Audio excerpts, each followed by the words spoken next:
जी, बिल्कुल पूरी दुनिया में हो रहे हैं जी, ये बहुत बड़ा गैंग है। और मैंने तो पहले ही कहा था कि इंटरनेशनल कॉन्स्पिरेसी है इसके बीच में, और ये पाकिस्तान में सेक्टेरियन इशू फैलाना चाहते हैं और चाइल्ड मैरिज को प्रमोट करना चाहते हैं, वल्गैरिटी फैलाना चाहते हैं।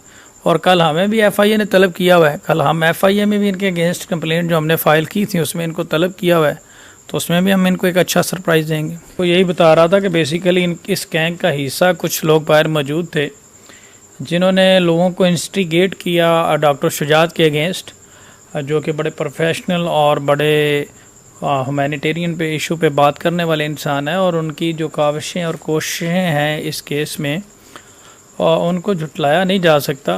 उन्होंने बड़ी एफर्ट की इस केस में और बहुत ही पॉजिटिव रोल उनका रहा। उनके अगेंस्ट इन्होंने इंस्टिगेट किया डॉक्टर शुजात के अगेंस्ट और सोशल मीडिया पे कैंपेन चलाई कि इसका लाइसेंस सस्पेंड करवाया जाए। अच्छा, लेकिन इनको मालूम नहीं था कि डॉक्टर साहब परमानेंट नेशनैलिटी होल्डर हैं और डॉक्टर साहब वहाँ पे मेडिकल डायरेक्टर हैं, एक बहुत अच्छी पोजीशन है। इनको मालूम नहीं था कि काम उल्ट हो जाएगा। इन्होंने कंप्लेंट फाइल की और उस शख्स का डाटा सामने आ गया जिसने कंप्लेंट फाइल की थी। सर, वो डॉक्टर साहब की एक जूनियर डॉक्टर थी जिसको डॉक्टर साहब ने अपने हॉस्पिटल से पहले ही फारग कर दिया हुआ था। अच्छा, और काफ़ी देर पहले की बात है, इस केस से पहले ही। और वो अपना रिवेंज लेने के लिए इस गैंग के साथ मिल गई, इस गैंग का हिस्सा वो निकली। बिल्कुल ये तो सोचने वाली बात है कि ये गैंग की जड़ें जो हैं वो बहुत दूर तक हैं और इवन के ओवरसीज़ यूएसए तक इनके शवाहिद मौजूद हैं।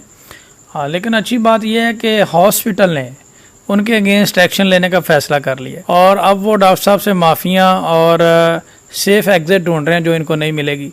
और मज़े की बात यह है कि डॉक्टर साहब का लाइसेंस सस्पेंड कराने गए थे और अब अपना सस्पेंड हो गया। तो सिंपली बात यही है कि वो जो दूसरों के गिर्द आगे खड़ा खोदता है वो खुद ही उसमें गिर जाता है। तो डॉक्टर साहब के लिए ये लाइसेंस सस्पेंड करवाने के लिए जा रहे थे, लेकिन इनको ये नहीं पता कि सबसे बड़ी अल्लाह की ज़ात है और अल्लाह ताला ने उनकी मदद की और वो बीबी जो है वो एक्सपोज होगी। और उसने जो 12 लोगों को इनके अगेंस्ट एक्सपोज किया था, इंस्टिगेट किया था, वो भी सामने आ गए। अब वो सब के अगेंस्ट कार्रवाई होने जा रही है और बहुत जल्द पुलिस जो है उनके घरों तक पहुंच जाएगी, यूएसए पुलिस, और उनको अरेस्ट कर लेगी। और मज़ेदारी की बात यह है कि यूएसए पुलिस जो है वो सिंध पुलिस की तरह नहीं है।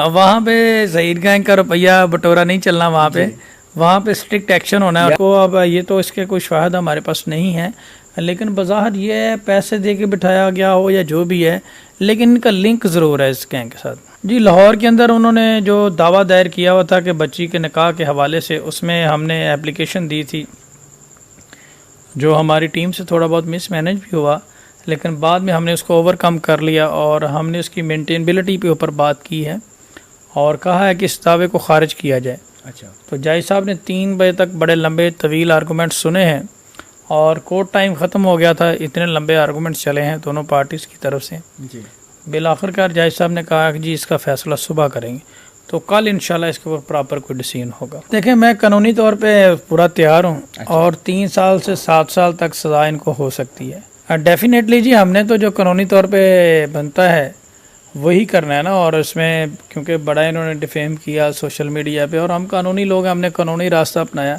हाल दो हम इनका मुंह दूसरे तरीके से भी बंद कर सकते थे।